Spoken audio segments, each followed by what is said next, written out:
जरांगे साहेबांचा पुन्हा हल्ला बोल, मी त्याचा कार्यक्रमच करतो म्हणजे माझा.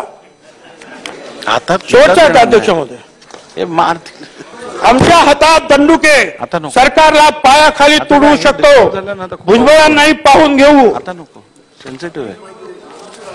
अध्यक्ष महोदय, एकदा आरक्षण मिळू द्या, भुजबळाचा कार्यक्रमच करतो. आता शेवट एकच मिनिट. अध्यक्ष महोदय, 24 डिसेंबरला फिरता येते तुमच्या काय म्हणता समाज माध्यमावर.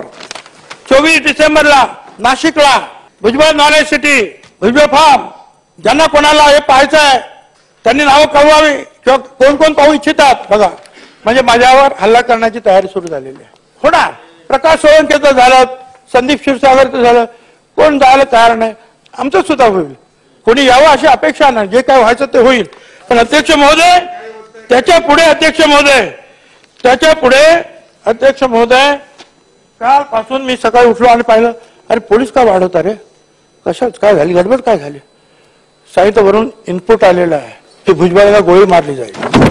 पोलिसांचा रिपोर्ट, पोलीस मारा, हरकत नाही, मला तयार आहे अध्यक्ष महोदय. परंतु अध्यक्ष महोदय, मला म्हणायचं हेच की हे जे आपलं चाललेलं आहे, मराठा आरक्षणाला मला विरोध नाही, त्यांना वेगळं आरक्षण द्या, की झुंडशाही थांबवा. आज छगन भुजबळ आहे, उद्या आणखी कोणी, प्रकाश सोळंके झाला, क्षीरसागर झाला, आणखी झाला, आता भुजबळ होईल, मग हे होईल, मग ते होईल, मग ते होईल, आणि आपण सगळे गप्प बसणार आहात. काही त्याच्यावर बोलणार नाही, कोणी त्याचा धिक्कार करणार नाही, कोणी त्याचा निषेध करणार नाही, कोणी त्यांना बघायला जाणार नाही. ज्यांची घरं जळतील त्यांना. अध्यक्ष महोदय, काय करणार आपण महाराष्ट्र, आपण खऱ्या अर्थानं या महाराष्ट्रामध्ये हे आपण सगळं पाहणार आहोत का, कोणी याच्यावर धन्यवाद. हाच या महाराष्ट्र